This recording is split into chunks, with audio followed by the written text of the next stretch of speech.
a safe space for St. Louis to learn about soccer. This is Soccer 101 with Michelle Smallman and Moon Valjean.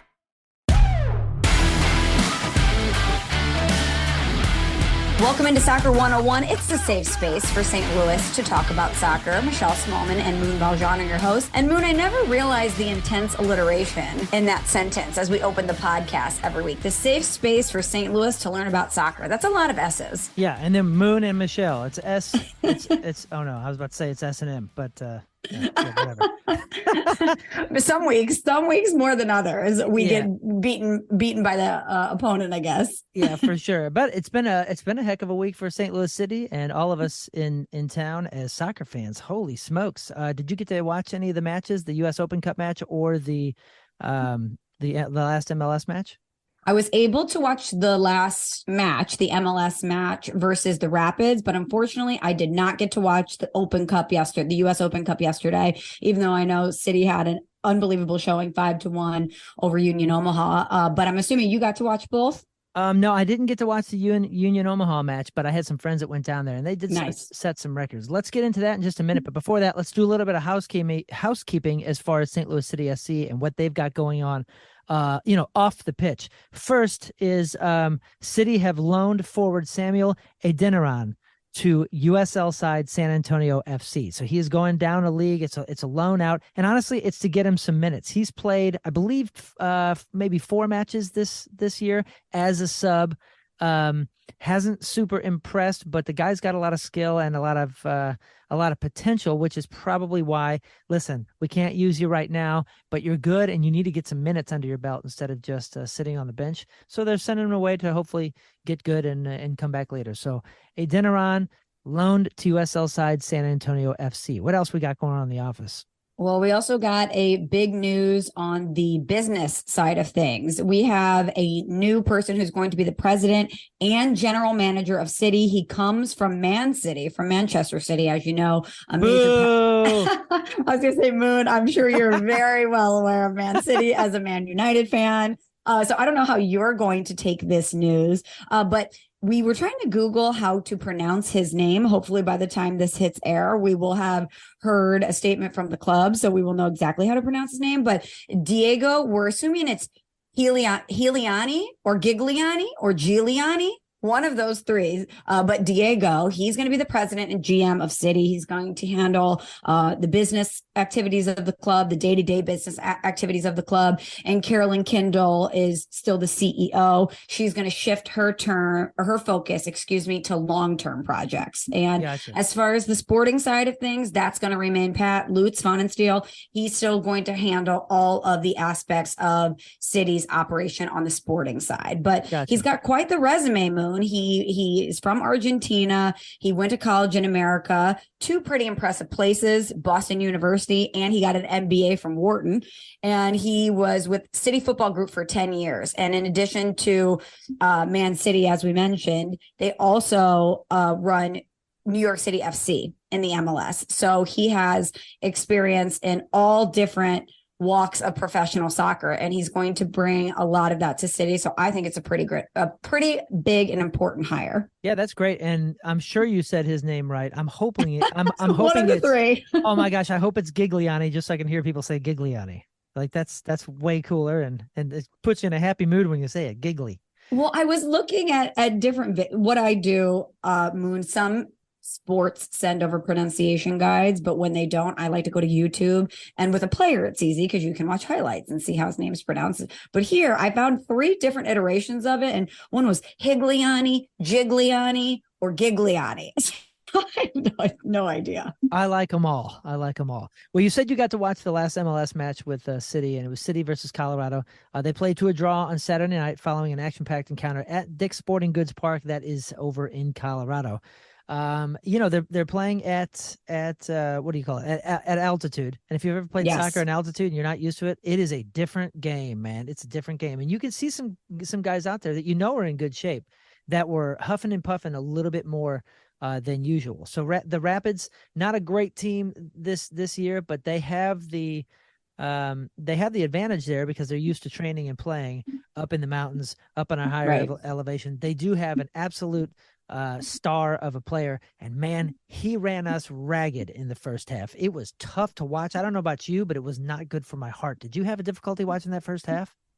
I did. And you mentioned the altitude. I really do wonder how much of what we saw out of City in that game was them having to adjust to that, because anything in altitude is different. I can't even imagine running like that at altitude. And if you haven't experienced it, it does take a while to get acclimated.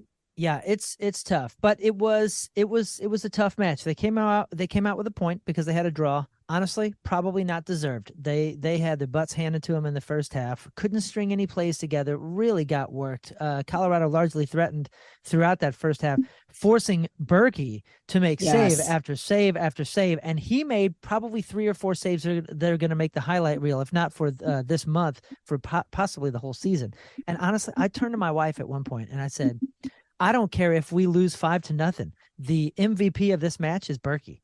Already, one half in, and the MVP is Bürki, whether we win, lose, or draw. And he ended up getting the man of the match, thankfully.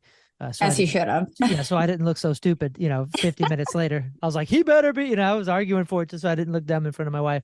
But City came out at halftime, after halftime buzzing. Found that opener. Now, Stroud had an absolute sitter of a chance that he blew. Oh, I couldn't believe that move. I was like, you cannot miss that. Talk about a scream at your TV moment. Scream at the TV, and then my phone buzzed 8 times because every friend was like, what was that? But you know what? He made up for it because he had an incredible, beautiful cross and assist to Rasmus Alm shortly after in the 57th minute. So that wasn't that a classic Dumb and Dumber? Just when I thought you were out, or you go and you totally redeem yourself. Both of those two were the powerful duo that had that shocking miss earlier, and then they came back and totally redeemed themselves. Yeah, it was incredible. That was a great experience where I was really angry with the guy, that I was like, oh, Stroud, I love you, thank you. My daughter was watching with me, and the entire first half, she was screaming at the television going, that's 9 shots. That's 10 shots. We've got 10 shots and we haven't had any. But Bürki ended up making 12 saves throughout the game, 3 shy of the MLS regular season record. And that's ultimately to a guy who hasn't been super tested yet, not like that this season. He was denied his 3rd clean sheet of the season in stoppage time. What a heartbreak goal to finally, undeservedly have 3 points coming your way, and then in stoppage time, you relinquish that lead. But you know what? To come out with a draw after that first half was at least some sort of consolation. But that was not the only match to happen in the 7-day span. It was not. We got a double dose of City because on Tuesday night, they had their first win in the Lamar Hunt U.S. Open match against Union Omaha. And it was a big win, Moon. It was 5-1 in favor of City. And for those other sports fans here, I was like, oh, wait, Lamar Hunt, like as in football? And indeed, I Googled it, and it is Lamar Hunt, who you probably have heard of in relation to the NFL and to the Kansas City Chiefs. So it is named after Lamar Hunt. Anyway, let's talk about the match a little bit. They defeated Union Omaha 5-1. It was at City Park. And first and foremost, once again, City fans showing up and showing out why this is the soccer capital of America. It was played in front of a sold-out crowd, 22,423. And Moon, this breaks the record for any U.S. Open Cup 3rd round attendance, and it's the 10th highest attendance in any round of the Open Cup. Yeah, absolutely huge. Now, if you're asking and wondering what the Open Cup, the U.S. Open Cup is, this is a competition that is open to all of the teams, all of the leagues throughout the U.S. So not just the MLS, but the USL, Division III. I mean, it goes down. So this is now round 3, and round 3 is when the MLS sides get to enter into the tournament, because some of the lower division teams, they've already been playing to get to this point.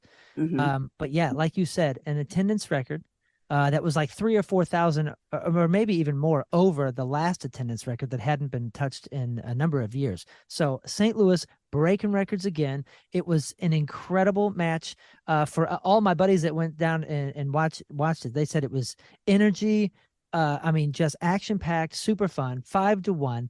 We got to see Jackson score multiple goals. We got to see Celio Pompeo out there, and that dude, That dude's great. You know, a lot of times when you see teams in these multiple competitions throughout the year, that can really wear them down. It can really tire them out. But Klaus went down in the 59th minute and was taken out in the 60th minute against Colorado. He is going to be out. They say like 9 to 14 days with a quad strain.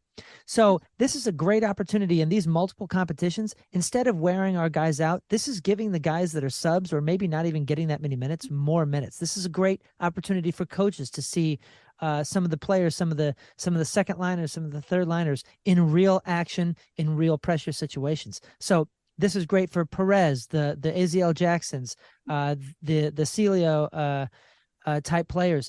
This is a great opportunity for those guys not only to get some minutes, but to really shine and see how they can work their way into not only the strategies, but maybe future formations as we deal with these injuries, which we're going to deal with, like Klaus going out for a few days. Absolutely. And not only is it great for these City 2 guys to get these reps, to get this experience, to get that seasoning, and for the coaches to see these guys in action. How cool is it as a fan that you get to watch some of these players who are younger that could step up into these roles and eventually become an integral part of your MLS club? You know, and speaking of that too, speaking of guys stepping up and getting opportunities, I just want to say how cool it is for, I love these types of competitions. The FA Cup in England is basically this same kind of thing where lower level teams get to play these Premier League teams. And a lot of these players, you know, they're playing in front of, I don't know, 1,800 people, 2,000 people in their home stadiums. And then they get to go to Wembley, or they get to go to Old Trafford and play against Manchester United. And this Union Omaha squad, who's coming out of Omaha, I don't know how many people they're playing with, but they're a Division III team. So they're not playing in front of a ton of people. They get to come to a record-breaking brand new stadium, 22,000 people watching them play soccer. And I think of those guys, and even though they got, you know, kind of smashed 5-1, that had to be a great experience for them. A lot of learning, a lot of fun, and just what a great night. Proud to be a St. Louisan, proud to be a soccer fan, proud to be a City fan. It's been a great week. And of course we have another MLS match coming up on Saturday against Portland Timbers. Oh, and real quick, if you're listening to this and the match hasn't happened yet, I'm doing a little giveaway with Together Credit Union for 2 tickets to the TCU suite. Heyo. And those tickets are so freaking dope. So just follow my socials or my Instagram at Moon Valjean here. You'll see the post. You'll see how to enter.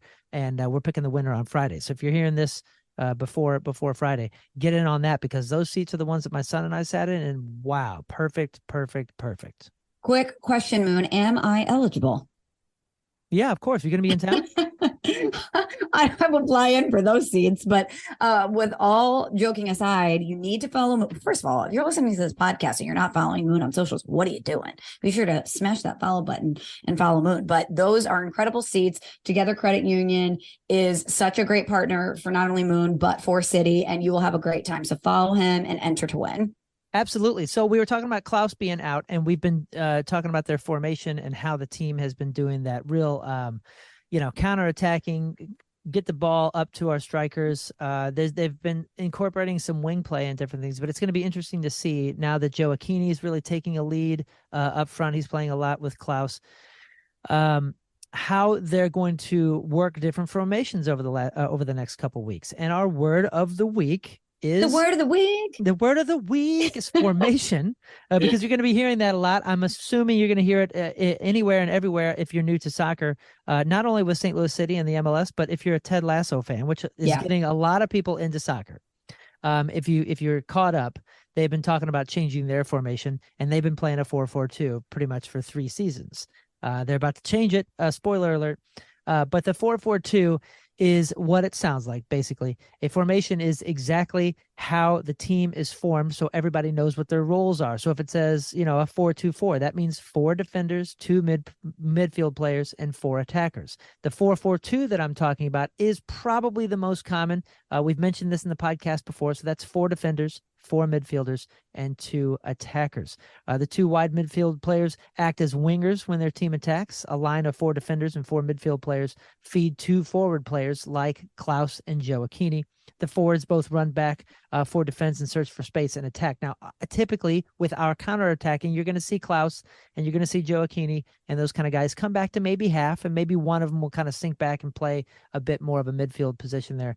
But on those runs, on those high attacking, sort of counterattacking plays, you're going to see our number 9 and a second player up there as the 2 strikers. So 4-4-2 is what you're going to be seeing a lot of times, whether it's City, whether it's Ted Lasso, or whether it's somebody else that you're watching.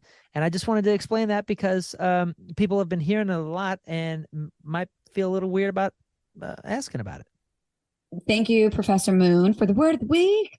A word of the week. We need a real song. We need an actual production.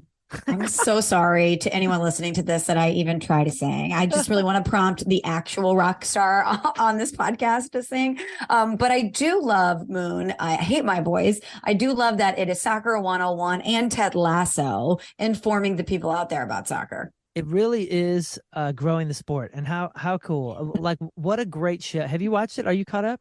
So I am 1 episode behind. It's beautiful, and some of the character arcs that you would not expect to even be an important really like part of it all are like forming into some of the most beautiful, cool character arcs you've ever seen. The Jamie Tart character is so dope, dude. I hated that guy, now I love him. I still don't know why they did him so dirty with this hairstyle this year. My wife keeps saying that too. It's so brutal. Why did they do that to him? I don't understand. Yeah, they're going for that Jack Grealish sort of look. I don't know if you know who that is, but I don't know. As a big Premier League player, look him up. But he's got the exact same thing going on with the headband, whereas his sort of blonde, sort of brown, long 90s hair, butt cut is kind of popping out of there. I don't know. It's quite interesting. But look out for different formations. I don't see St. Louis City playing total football like Ted Lasso's Richmond AFC is right now, but we shall see. It's gonna be a really cool, interesting couple weeks, especially to see what Coach Bradley Carnell does in Klaus's absence. Moon, before we wrap things up, should we get to an email? Oh yes, please. And if you are listening to this and you have questions, comments, concerns, or just want to say what's up, you can always email us at asksoccer101@gmail.com. All right, I'm going to condense this one. This is from Tony McNeil. Shout out to Tony. Thanks for dropping us a line here. It says, Moon and Michelle, I've been a huge fan of your podcast. It's an amazing source of information for those just getting into the sport of football/soccer. I've been a soccer fan for a while. I've always loved the sport. In fact, when I moved to St. Louis in 1997, there was always the talk of the possibility for an MLS team that never happened. How cool is that, by the way? We've been talking about this since 97, Moon, and here we are finally with an MLS team. Holy cow. He said, I know, right? He says, now that we have City, I've been all for them. Even though I currently live in Orlando, I still cheer for City. So shout out to Tony in Orlando, streaming City and streaming us. So he says, Bürki had an amazing showing in the game versus Colorado. The rest of the defense seemed kind of gassed. Could the altitude have been responsible for the lackluster showing? Well, we addressed that at the beginning of the podcast. We definitely think so. He talks about rumors of Firmino possibly making a move to City, saying that would be an awesome addition to the already awesome squad. And he was saying he would love to have us interview Bürki the Wall or his man Klaus. He says, thanks for all that you do. 6 of 5 stars, Tony McNeil. Well, Tony, I don't want to jinx our luck, but it seems like we might have one of those 2 guests join us on this very podcast next week. Yeah, that's right. We want to tease it, but we don't want to confirm it because, correct. Just in case. I did hear some rumblings about Roberto Firmino coming over here to the MLS. I know that St. Louis City SC was mentioned.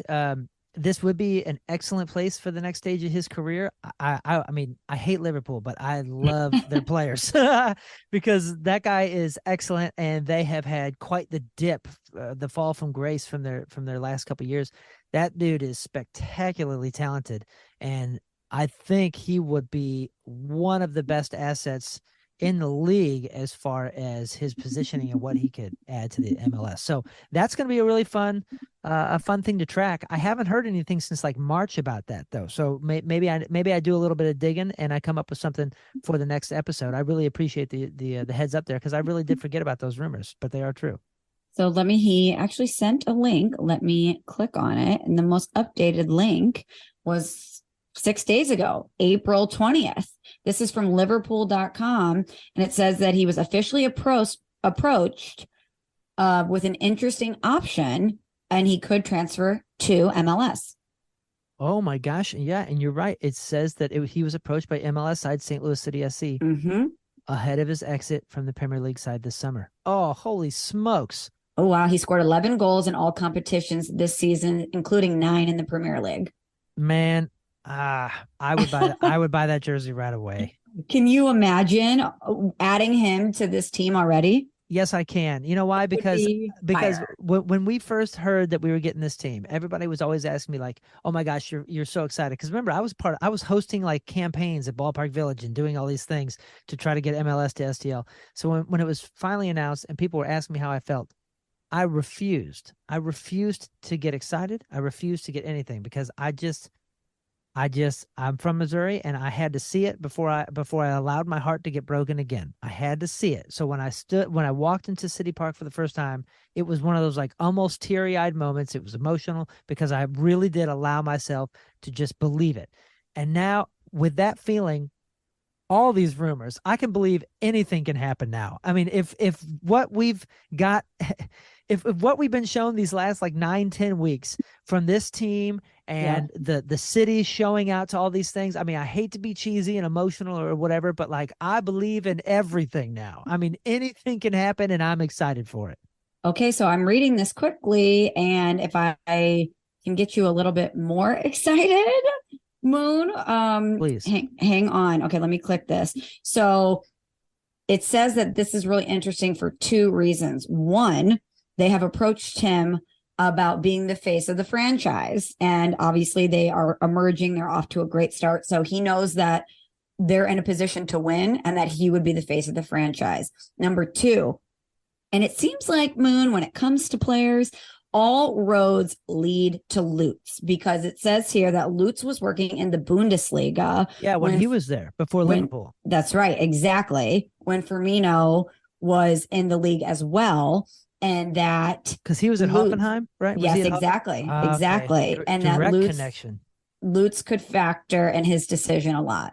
Yeah, that's a direct connection because I think I knew he was at Bundesliga. I didn't remember if it was Hoffenheim or it was Hoffenheim. Whoa, no way. Well, I mean, I think he's in his young 30s, so he's got plenty of years to give. 31. He's a really wise player. In all honesty, you can use him in 2 or 3 different positions. You'd probably let him prefer. I'd stick him right in the middle because he's got great eyes, a great mind for delivery. He scores goals. Oh my gosh. Yeah, let's stop talking about this. Do you know what this is? To bring it back to Ted Lasso, this is like our Zava moment. We're like, oh my, no, spoiler alert if you haven't watched season 3 yet, but this is like Zava. They're trying to convince him to come to this team, make him the face of the franchise, and he could change everything. Well, yeah, last year's me would say, let's not get too excited, but right now I'm too excited. So yeah, let's cross our fingers and say our prayers and be all for this. But yeah, what a fun episode. It's good seeing you, Michelle. You too. And thank you again to Tony for the email and for the rumor alert there on Firmino. Again, City in Portland, I think it's 8:30 Eastern, 7:30 Central. It's on Saturday, and it's free, Moon, on Apple TV. Moon and I will be back next week, hopefully with an exciting guest. But until then, go!